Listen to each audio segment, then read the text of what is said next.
My daughter forgot to hang up. I heard her and her husband call me a burden, say I needed to be put in a nursing home. I was stunned. But what I did next shocked them even more. Before we continue, if this story touches you, please subscribe and tell me where you're listening from in the comments. It helps more people hear what happened. I had just finished the last of Linda's roast. The truth is, I'd eaten the same dish 3 evenings in a row. When the kitchen landline rang, late light slid across the ceramic tiles we chose when we moved into the house in La Mesa, Spanish colonial, with arches and red tile that held the coastal chill at bay, and a stubborn little orange tree out back that tried for a few fruit every dry year. I wiped my hands, picked up, and pulled my voice into something cheerful. "Hi, sweetheart." "Dad." Melissa always layered warmth over her words like frosting, pretty, smooth, a touch too sweet. "Just calling to check on you. How are you today?" "Oh, same as yesterday. Knees creak, coffee's strong. The Padres are about to break my heart again." I leaned on the counter. "You and Brian done in Phoenix yet?" "One more day. This conference is long." She laughed, but I could hear the fatigue. "Brian's in the last panel. Something about customer retention strategies." I escaped to the hallway like a naughty schoolgirl. I could picture her. Peach suit, tight ponytail, phone in hand, dark circles hidden under mascara. She had her mother's eyes, soft brown that made me nod along for decades. One more picnic, a bigger dress, just one more hour past curfew, 38 years of nodding yes. "Are you eating properly?" she asked. "You know there's an app for delivery. I showed you." "I'm eating," I said, "maybe more than I should. I didn't mention the coffee pot yesterday, how I forgot to turn off the flame and only smelled the scorch from the living room. I'm fine." A pause. I heard hotel noise, flatware clinking, a cart rolling, someone chuckling. "I love you, Dad," Melissa said. "We just want to make sure you're safe." I know. I meant to say thank you. Meant to tell her I'd replaced the porch bulb myself, tightened the stair rail, and that at 68 I can still hear a bad circuit by its sound. But I only said, "Tell Brian I wish him luck." "I will." She exhaled. "Okay, I've got a dinner with potential investors. Take care of yourself, please." "I love you." "Love you too." The click ended the call on my end, but not on hers. Or maybe it did and the line snagged. I'm not sure. I only know I was looking at my reflection in the oven door. Older than I remembered. Jaw set like ship steel. When their voices drifted out of that small plastic tube like mist off the bay. "Did you hang up?" Brian's voice. Cool, professional, just like the first day he shook my hand and called me sir. "Yes," Melissa said, a little breathless. "I think so." "Good. Because we can't stall anymore." Hotel noise pulsed. "We can't wait for the perfect opening. Yesterday he left the flame on, Liz. What if the house burns down?" "It wasn't the stove," Melissa corrected fast, like she wanted the minutes to read right. "It was the coffee pot. But he smelled it and turned it off. He told me." Her voice dropped, then hardened. "But you're right. He's declining." I stood very still. The whole house held its breath with me. The pendulum clock in the living room ticked off the seconds, though only moments passed. "We'll find him a nice place," Brian said. "Not a crummy nursing home, a resort in Palm Springs, with nurses on call. He'll like the sun.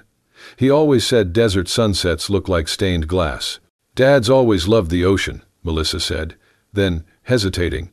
"But the house, Brian, what's it worth now?" She lowered her voice, but each word still cut clean.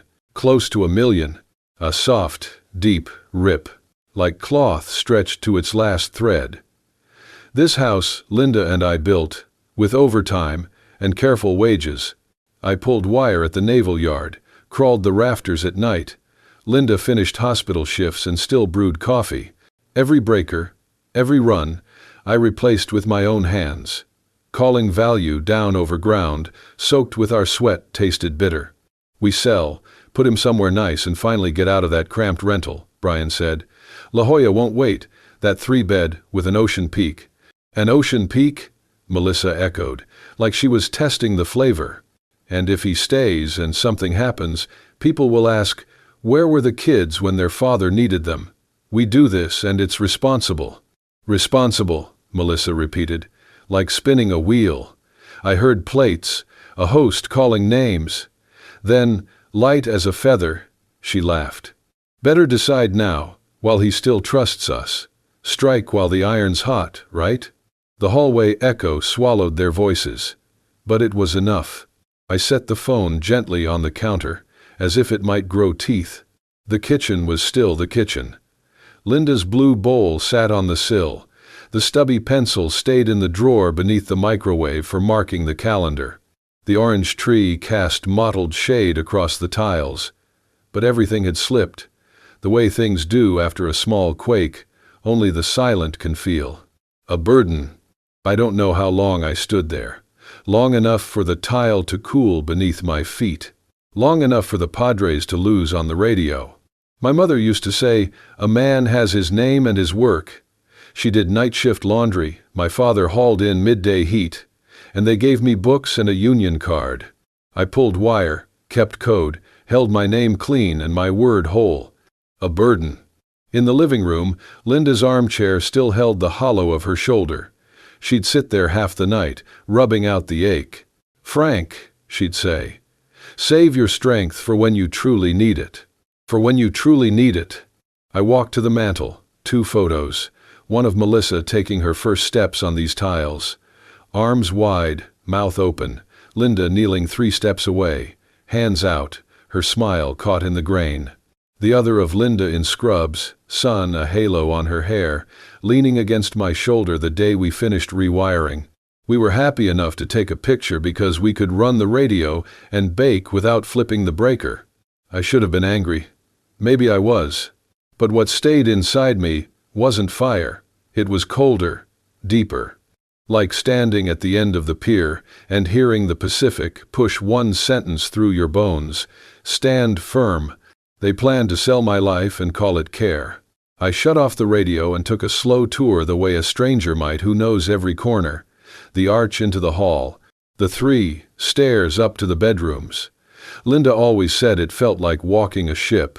The linen closet still smelling faintly of eucalyptus from the sachet she tucked in. The second room painted pale blue when Melissa demanded a grown-up room. In the main bedroom, her side of the closet remains untouched because I never did learn to fold her sweaters right. I brushed a sleeve and said quietly, "You're right. You're always right. The top drawer sticks unless you lift and pull together. Inside, papers, deed, insurance, bills, and a cream business card Linda made me keep after her last checkup. We should get our will in order," she said. "And if, someday, find a lawyer who stands with people, not corporations." Embossed. Allan Reyes, Estate, property attorney, El Cajon Boulevard. I turned it over and back and slid it into my wallet. Not tonight, not yet. Between pain and a plan, there's a line. Pain burns, plans temper. I poured water, sat at the table where the big decisions of my life got made. Roof this year or next, pay off the truck, or keep the emergency fund. Send Melissa to UCSD or just community college. The tabletop still shows a round stain from 2003 when Linda spilled iced tea and we laughed so hard I had to pretend to scold her. Young love is fireworks. Bright, beautiful, gone in a flash. After 40 years, love is a wooden table with rings and scratches. It's the record of a life.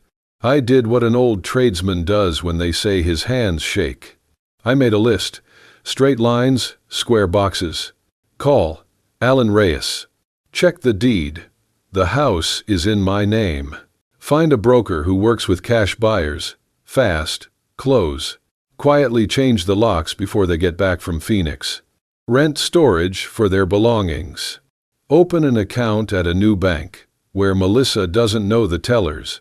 Find a temporary place to live, near the ocean, if possible. Linda slept best to waves.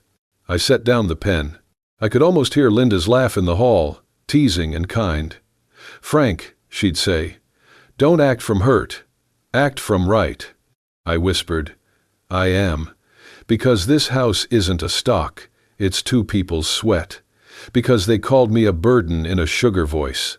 Because the day I'm not sure about my own coffee, I'll call a doctor, not a child who leaves the line open."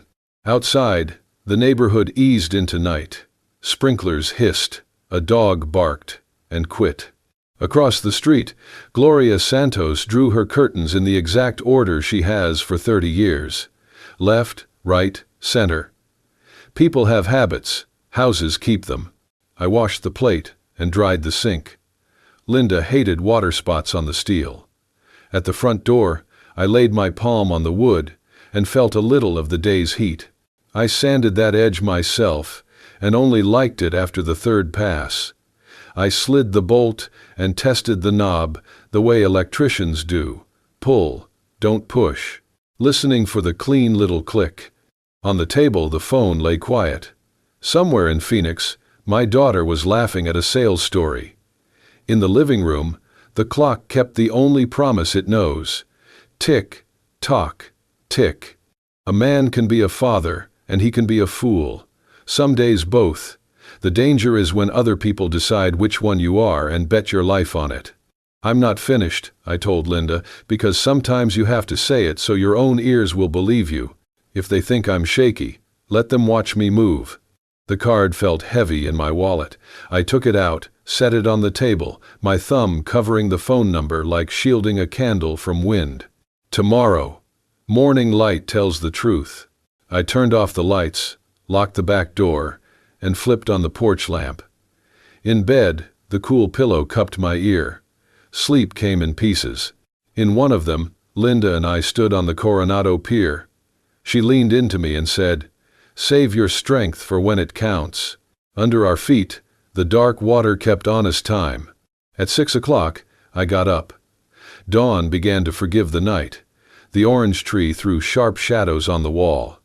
I made coffee, took the first sip, and smiled because I remembered to cut the flame. Then I picked up the phone, dialed the number on the cream card, my hand steady as if it had been waiting its whole life for this moment. "Law Office of Allan Reyes. How can I help?" "This is Franklin Dalton," I said. "I think it's time to do something my daughter won't see coming." And that, as they say on the radio, was only the beginning. I've spent more than half my life in this house. Outsiders only see a Spanish colonial with red tiles, white stucco, and graceful arches. But for me, every brick and every wire carries the imprint of my calloused hands and the long nights Linda and I shared. When we first married, we didn't have much. I worked as an industrial electrician at the San Diego shipyard. Hard labor, steady pay, but never enough to spare. Linda was a community nurse with a smaller paycheck but a smile that never quit. We saved every dime, dreaming of a place of our own, not a rental or a cramped apartment. In 1992, we found this patch of land in La Mesa. Standing under the afternoon sun, Linda squinted at me and said, "Frank, this could be a real home. I can see the kitchen there, the porch full of flowers, and a little room for the daughter we'll have one day." I laughed, exhausted after my shift, but my heart swelled with hope. So we bought it. In the beginning, the house was nothing but a frame. I worked double shifts, days at the yard, nights crawling through beams, running wire, setting breakers. Linda brought coffee and sandwiches at midnight, sitting beside me with eyes that glowed even through fatigue. She wasn't just my wife. She was my partner, my reason to keep going. One night I slipped, took a jolt that numbed my whole arm. Linda panicked, but I laughed and said, "Just a reminder from the trade." Then I kept on working. I wanted her to have a house that was safe, solid, and worry-free. We laid every kitchen tile ourselves, chose every wall color together. Linda kept a notebook. August 5th, Painted the living room cream. September 12th. In bus. Finished the porch. Each page a memory. And when Melissa was born, every bit of it felt worthwhile. I still remember that summer afternoon when she first tried to walk. Linda set her down in the living room. I stood ready with the camera, heart pounding. Melissa wobbled toward her mother, tumbled, got up, and tried again. Linda scooped her into her arms while I blinked back tears. "This house just witnessed her first steps," Linda whispered. The house wasn't just shelter. It was proof of love, a diary of our life. The oak dining table still bears scratches from when Melissa dragged a fork across it. The stair rail I replaced after Linda twisted her ankle still gleams. The little orange tree Linda planted when Melissa started first grade still blossoms, thin trunk and all. Every corner holds sweat, laughter, and tears. And now, my daughter and son-in-law dare to see it only as a figure, close to $1 million. For them, it's a ticket to La Jolla. For me, it's everything. That night, I sat in the living room, staring at Linda's photo on the wall. She was smiling, eyes soft but steady, as if reminding me of her words. "Frank, don't give so much that people forget to be grateful." I hadn't listened. I worked myself raw, paid for Melissa's tuition at UCSD, covered her lavish wedding, and bailed Brian out more times than I can count. I thought a father's love was limitless, that generosity would be met with gratitude. But when I heard my own daughter plotting to sell her father for cash, I knew how wrong I'd been. This house is Linda's and my blood and sweat, and I swear I won't let them reduce it to a line item on a ledger. I lit a cigarette, something I hadn't done since Linda passed. The smoke curled into the ceiling, twining with memories. And in that moment, I knew. The real fight had begun. I sat at the old oak table and opened the thick folder. Linda once told me, "Don't ever throw this away. One day, you'll need it." Inside was a lifetime of receipts. Tuition bills, wedding invoices, bank statements, each page a record of a parent's sacrifice. The first was tuition from UCSD, $13,000 a year, 4 years total, $52,000. To cover that, I took extra shifts, stayed late, came home from the yard with steel dust in my hair and blisters on my palms. Linda stayed up, set a cup of hot coffee by my side, and rubbed my shoulders while I scribbled numbers in a ledger. "Frank, you're killing yourself," she sighed. "She deserves better chances than we ever had," I answered without looking up. Linda kissed the top of my head. "Just promise me one thing. Don't give so much that she forgets to be thankful." I didn't listen. The next stack held the wedding bill. $30,000. For one day. I remember telling Melissa the family could manage 5, maybe 8, if we stretched. She cried, said her only dream would be ruined without a grand wedding. And I bent. 6 months I worked weekends, installing wiring on side jobs for cash, dragging myself home spent. On her wedding day, as we danced, she whispered, "Dad, you're the best father in the world. I'll never forget this." But she forgot. I flipped to recent bank statements. A red mark for $3,200. The repair on Brian's BMW transmission. I paid it, even though it emptied my emergency fund. I still recall Brian's grin, the clap on my shoulder. "You're the most generous man in California. I'm lucky to have married Melissa." I smiled back, proud to think I was the rock they leaned on. Then came the months they temporarily moved in after Brian lost his job. I charged no rent, covered utilities, bought groceries for 3 instead of 1 old widower. I told myself, they'll make it right once they're stable. But more than a year passed, and they never spoke of repayment. I lifted my eyes, scanning the living room. On the wall still hangs Melissa's graduation photo. Me in my navy suit, Linda beaming at my side. That day I thought, every sacrifice is worth it. But now, with my daughter calling me a burden and counting this house as $1 million prize, All those sacrifices felt like foolishness. I closed the folder, my hands trembling not from age but from bitterness. 20 years I gave, my strength, my sweat, sleepless nights. And now my own child plots to push me into a nursing home, while her husband salivates over a La Jolla address. Linda was right. I gave too much.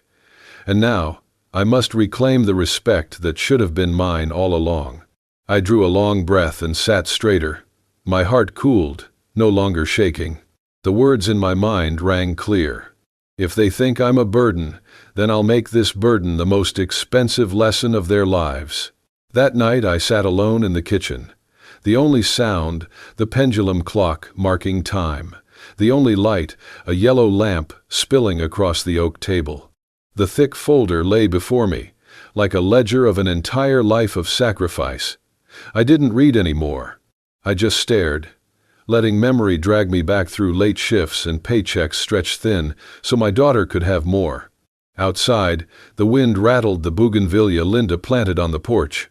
She loved that bright pink, said it made the whole house shine. I closed my eyes and almost heard her whisper, "Frank, don't let anyone put a price tag on your life. Don't let anyone turn you into a burden." I opened my eyes and looked around the house. The scratches on the table, the small crack in the living room wall I never painted over. The breaker box I replaced with my own hands. This wasn't just a house, it was history. It was love and sweat, youth and faith. And now Melissa and Brian dared to treat it like a figure, close to $1 million. And I? To them I was nothing but an obstacle in the way of their payday. I stood and walked into the living room. On the mantel, Linda smiled down at me, her eyes soft yet unyielding. I heard my own voice murmur, "Don't worry, Linda. I won't let them take what we built with our lives." Back in the kitchen, I pulled open a drawer and took out an old business card. The paper had yellowed, edges curled, but the words were clear. Allan Reyes, Estate, Property Law, El Cajon Boulevard. I remembered Linda giving it to me after her last checkup, when the doctor said her illness was worsening. She looked at me with that tender, worried gaze and said, "Keep this, just in case. You don't know what tomorrow brings, and if Melissa, or anyone, ever tries to push you, find someone who will stand up for you." I nodded back then to ease her heart, never thinking I would need it. Until tonight. I set the card on the table, tapped my finger against the phone number. Part of me wanted to dial immediately, but the habits of an old electrician stopped me. Never rush until you've mapped the whole circuit. I pulled a pad and wrote it all down, neat as a wiring plan. Call Allan Reyes, ask about ownership rights. Find a broker who deals in fast cash sales. Quietly replace every lock before Melissa and Brian return. Rent a storage unit for their belongings. Move my money to a new bank they can't reach. Secure a new place to live, quiet, near the ocean if possible. Linda always slept best to waves. I set down the pen. In the still kitchen, the clock struck midnight, each chime like a hammer closing a deal. The decision was made. I rose, switched off the light, and crossed the living room. At the foot of the stairs I paused, glancing once more at Linda's photo. She was still smiling. But this time, I saw approval in her smile. In the bedroom, I lay down holding the card like a talisman. Sleep came restless, broken, and in my dreams Linda stood by the Coronado shore, telling me, "Frank, save your strength for when it counts." I nodded in my sleep, knowing the moment had come. The next morning, I put on a checked shirt that had hung in the closet for years, along with clean khaki pants that still smelled faintly of soap. Linda used to say, "When you meet someone important, be neat. People judge whether to listen to you by how you look." I studied the mirror, hair nearly all gray, lines carved deep in my face. But my eyes still refused to bow. The drive down El Cajon Boulevard was familiar and strange. I had passed it countless times but never stopped. Allan Reyes's office sat on the second floor of a red brick building. On the glass door, white letters read, "Reyes and Associates, State, and property law. Not fancy, just steady. Enough to make ordinary people trust. Inside, the receptionist greeted me with a kind smile. "Mr. Dalton, please have a seat. Mr. Reyes will be right with you." I nodded, clutching the old business card that had brought me here. Within minutes, a man in his early 50s walked out. Silver at his temples, calm stride, bright eyes behind thin glasses, he extended his hand. "Mr. Dalton, I'm Allan Reyes. Good to see you again. I believe I met you and your wife a few years back." His handshake was firm, the kind of grip from someone who has heard too many sad stories but never lost his decency. "That's right," I said. "Linda, my wife, wanted to have the papers ready, just in case." His expression softened. "I'm sorry for your loss. What can I do for you today?" We stepped into his office. Bookshelves full of files, a couple of family photos on the wall. His wife, 2 kids, and a golden retriever. The sight caught in my throat, reminding me of my own home. I sat down and drew a deep breath. "I'll be plain. Last week I overheard my daughter and son-in-law. They're planning to put me in a nursing facility in Palm Springs. They see me as a burden. And they want to sell my La Mesa house. I heard it myself. They even guessed it's worth close to $1 million. Allan listened quietly. He didn't look surprised, but he shook his head slightly, lips pressed. "It's sad, but not uncommon. The elderly are too often treated as baggage by their own. You were right to come. The thing is," I said slowly, "the house is in my name. Linda and I bought it together, but when she passed, ownership reverted fully to me. I need to be certain. And they have no legal right, do they?" Allan opened a folder, checked some notes. "Correct. If the deed lists only you, then you alone decide. They cannot sell it, and they cannot force you into care, unless you sign power of attorney. You haven't, have you?" "Absolutely not," I said firmly. "Then you're secure, legally. But if you fear manipulation, I'd advise being proactive. 2 paths. Make a clear will, or sell." I sat straighter. "If I want to sell." "Quickly? No delays?" He folded his hands, meeting my eyes. "San Diego's market is hot. A La Mesa Spanish colonial, in good condition, could sell to a cash buyer within a week. I know brokers who handle fast closes." My heart pounded. A week. Just enough before Melissa and Brian returned from Phoenix. Linda's voice seemed to echo. "Frank, if you decide, make it firm." "I want to do it," I said. "If they think I'm a burden, I'll show them who really carries the weight." Allan's gaze held both sympathy and respect. "All right, I'll connect you with Rachel Kim, one of the fastest, most trustworthy brokers I know. She'll take good care of you." For the first time in days, I felt something stir in my chest again, something I hadn't known in years. Control. 2 days later, I got a call from a steady, clear woman's voice. "Mr. Dalton, this is Rachel Kim, real estate broker. Allan Reyes said you'd like to discuss selling your home? No small talk, no fluff, just business, from someone who'd clearly done this many times." I nodded, though she couldn't see me. "That's right. I want to sell my house in La Mesa, as quickly as possible." We set a meeting that same afternoon at my home. Rachel arrived on time, pulling up in a silver Lexus. Crisp white blouse, black slacks, low heels. She looked mid-40s, hair cut neatly at her shoulders, eyes sharp yet honest. "Mr. Dalton, good to meet you. Allan spoke highly of you." Her handshake was firm, confident. Not the kind of agent chasing commissions, but someone who knew the weight of what she handled. "Come in," I said, opening the door.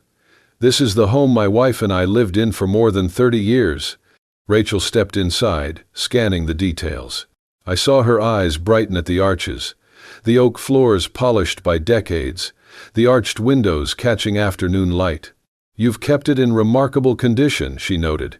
"Rare to see a house this age look so fresh. Every detail is cared for." I smiled faintly. I'm an electrician. Anything broke, I fixed it. My wife chose colors, patterns. Everything has our touch. She took out her tablet, snapping photos and jotting notes.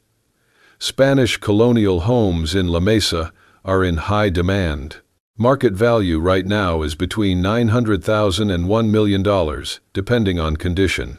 My chest tightened at that number. The same figure Melissa and Brian had whispered like a lottery ticket. Rachel looked straight at me. If speed is your priority, I have a network of cash investors. They don't haggle, don't waste time. Just want solid homes with rental or resale potential. For this property, I believe we can list around $975,000. If they like it, the deal could close within 7 to 10 days. I sank into the sofa, hands trembling slightly. I'd never thought I'd part with the house built from sweat and years. But this wasn't about me anymore. This was about stopping Melissa and Brian from waltzing in with their schemes, only to find locks changed and ownership gone. I lifted my head. Do it. I want it finished before they return from Phoenix. Rachel hesitated, maybe curious, but then she nodded. Understood. I'll arrange a private showing with investors, no public listing. If they approve, you'll have a contract this week. For the first time in days, a smile tugged at my mouth. Thank you, Rachel. My wife, Linda, would smile knowing I finally learned to protect myself. She gathered her tablet, paused at the door, and looked me in the eye. Mr. Dalton, I've seen too many elders taken advantage of by family. You're doing the right thing. Trust yourself. The door closed behind her, leaving me in a house that suddenly felt different. Not a sanctuary anymore, but a battlefield. And I had just found my first ally. 3 days later, Rachel called, her voice brisk but warm with a hint of triumph. Mr. Dalton, I have a buyer, a San Diego investment group specializing in Spanish colonial homes. I showed them the photos, and they're ready to move. Cash offer, $975,000. No negotiations. For a moment I couldn't breathe.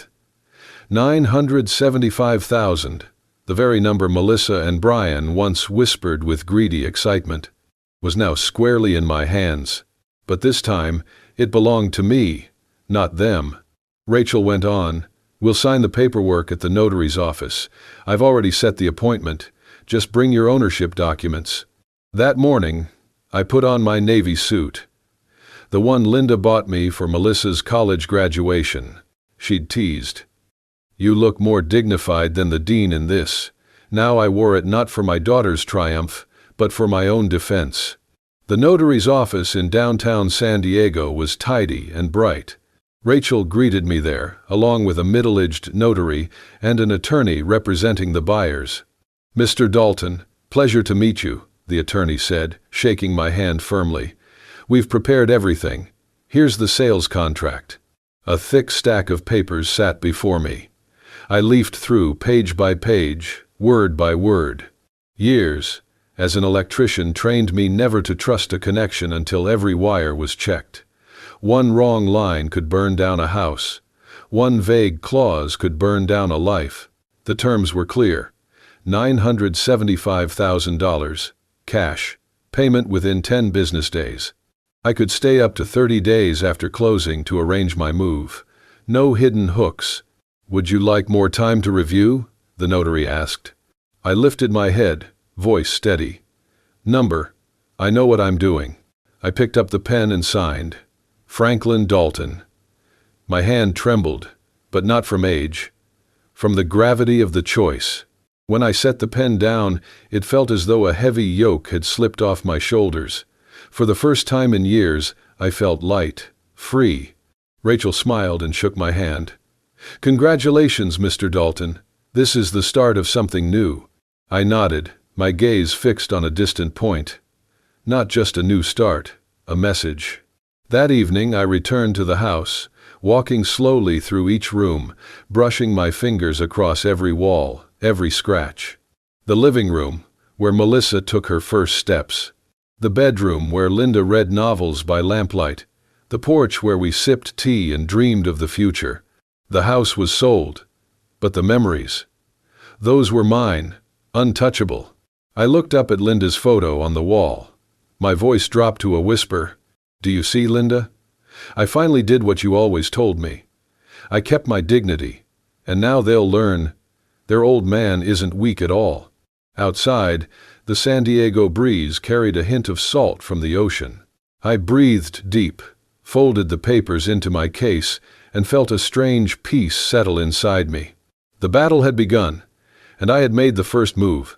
After the signing, I walked out of the notary's office with a fresh stack of papers and a strange, weightless calm.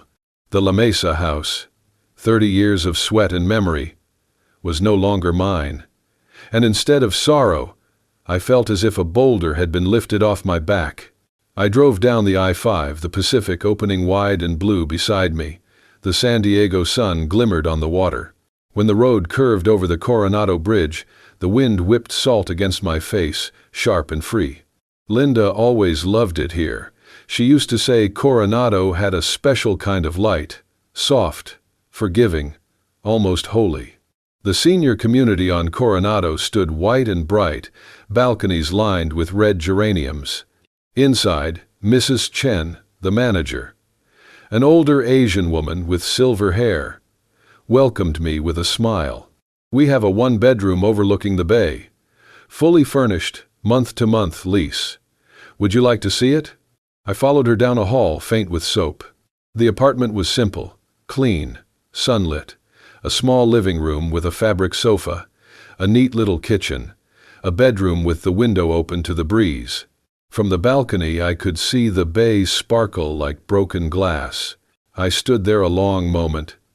No scratches on the table, no echoes of Melissa's childhood laughter, no Linda bustling in the kitchen, but no shadows of betrayal either. Just quiet. Just me. I'll take it, I said, my voice sure. Mrs. Chen blinked, surprised at my speed, then nodded. Very well, Mr. Dalton. Welcome to Coronado. That afternoon I moved in with only the essentials, a suitcase of clothes, the wooden box of Linda's keepsakes, a few family photos, my old electrician's notebook. Nothing more, the rest, Melissa and Brian's belongings. I would soon pack into storage. That evening I wandered the palm-lined streets, the ocean breeze in my hair. I stopped at a little cafe called Harbor Brews, warm light, soft jazz. A young barista with purple streaks in her hair introduced herself as Sam. First time here? She asked brightly. I just moved in, I said, smiling. A fresh start. She placed a steaming cup before me. Welcome. Around here, we treat each other like family. I sat by the window, sipping strong coffee, watching the bay lights twinkle like 1,000 candles. For the first time in years, my chest felt light. No whispered plots, no false smiles. I looked into my cup and thought, Melissa and Brian won't see this coming. When they return, they'll find an empty house, a letter, and a lesson. I chuckled to myself and drank deep. The bay wind carried a briny hush, and in it I almost heard Linda's voice. You did right, Frank. Now, live for yourself. I returned to La Mesa, early one morning. The street still lay under a thin veil of mist, neighbors not yet stirring. I slowed the car in front of the house. A strange mix filled me. Loss, yes, but also resolve. The house was no longer mine, yet I still had time to set things in order. In the trunk sat a small bag, paper, tape, and most important, 3 new lock sets. I had already called Carlos Ortega, a mobile locksmith from San Diego. A man in his 50s with eyes like someone who had seen it all. He pulled up right on time in his van, crammed with tools. Replace them all. What I had, the front, back, and garage, I told him. My voice left no room for doubt. Carlos nodded without a question. Steady hands worked the screws, the metal clinking like a judge's gavel. One by one, the old locks gave way. When he placed the new keys in my palm, he said, half joking, half serious, New locks, new beginning. Looks like you know exactly what you're doing. I slipped him cash and answered with a quiet smile. Thank you. You just helped me build a wall. When he left, the house fell silent again. I walked through the living room, my eyes lingering on every piece of furniture. The cream sofa Melissa loved, the oak table still marked with the scratch from the night Brian spilled red wine. Soon it would belong to strangers. But before that, I had one last gift for my daughter. I sat at the dining table, unfolded paper, and wrote. The pen trembled, not from weakness, but from the weight of the words. Melissa and Brian, if you are reading this, then my plan has worked. I heard every word of your conversation. I heard my own daughter call me a burden. I heard my son-in-law talk about selling this house for nearly $1 million as if it were his reward. The house has been sold. The money, $975,000, is in a new account, one you will never touch. Your belongings have been moved to a storage facility, San Diego Storage on Kearney Villa Road.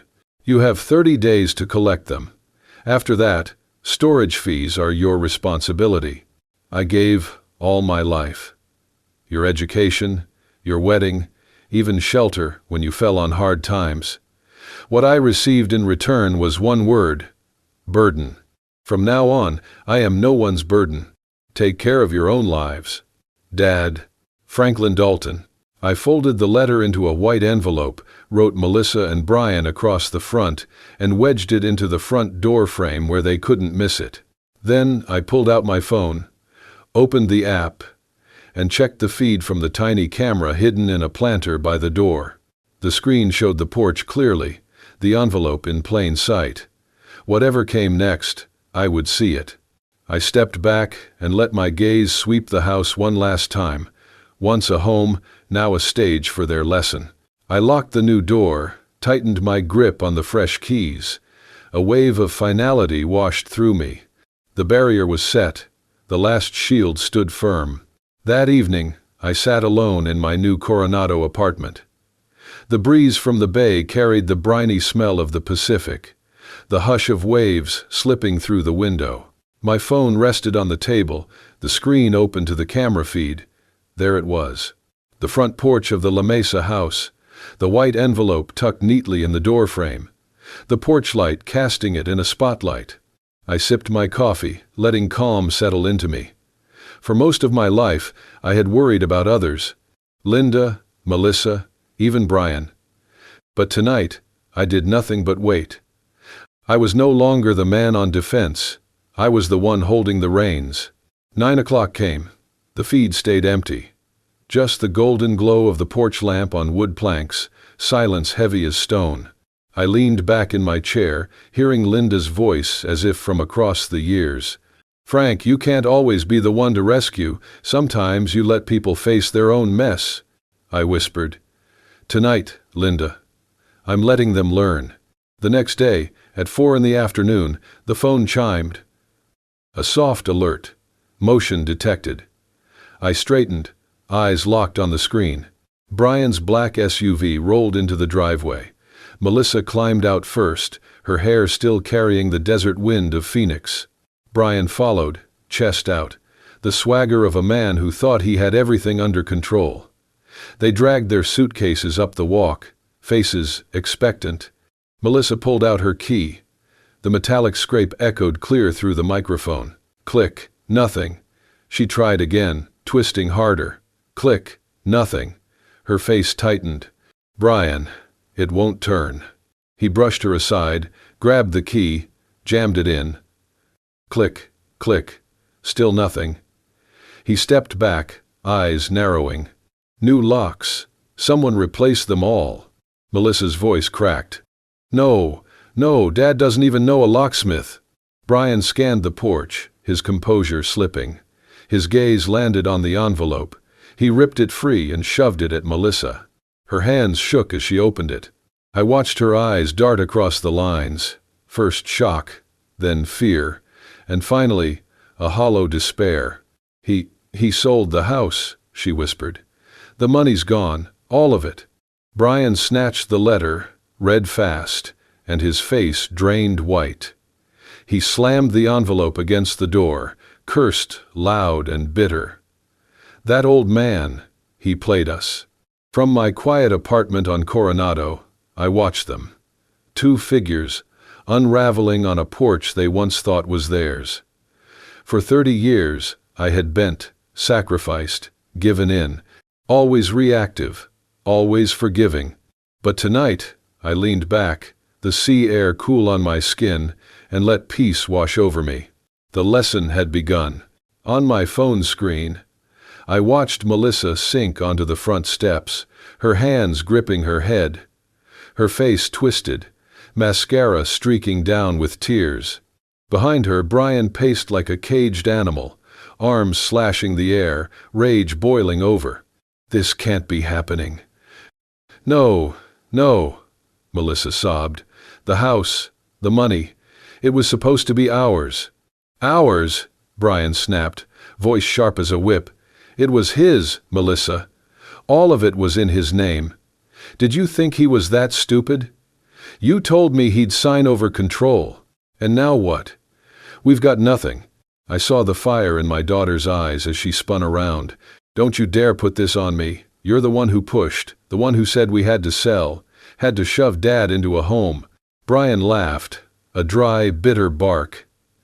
No trace of the polite son-in-law mask he wore for years. Because it was true, he's a burden. But you're his daughter. You should have made him trust you. You let him slip away right under our noses. Melissa screamed back, voice cracking. Do you think it was easy? Dad's no fool.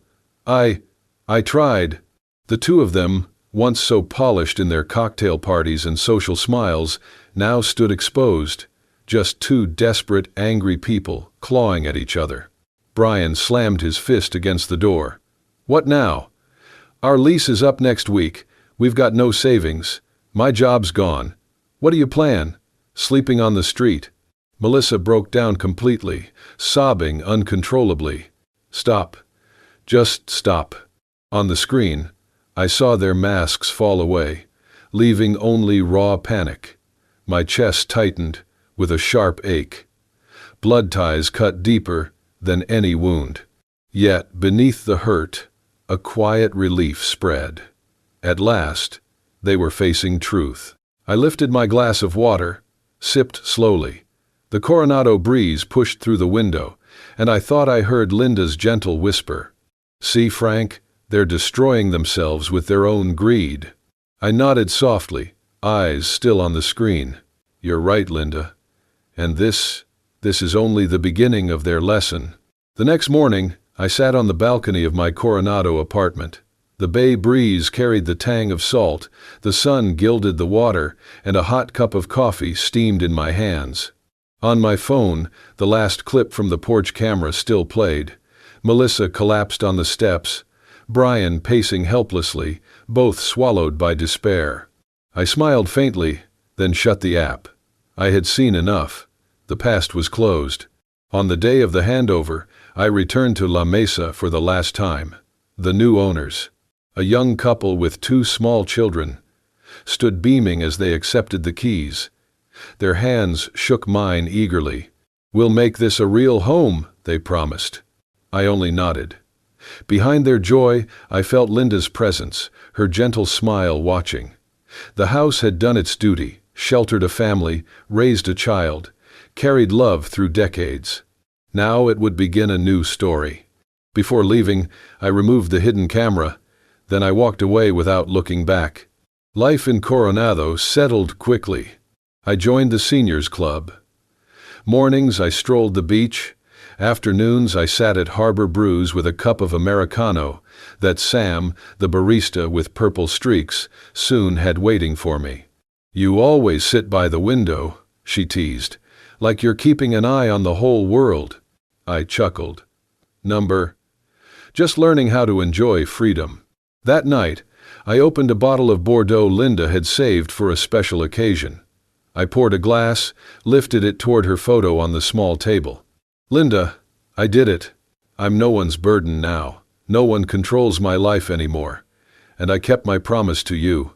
The wine was rich, bittersweet, warm. I closed my eyes, hearing waves strike the base of the Coronado Bridge as if the ocean itself were clapping for me and for her. This story ends without fireworks, without a triumphant march, only with a quiet truth. I, Franklin Dalton, once dismissed and exploited, had found myself again. A man can lose his house, his money, even loved ones. But if he keeps his dignity, he still holds everything that matters. I smiled, lifted my face into the sea wind. I was a free man.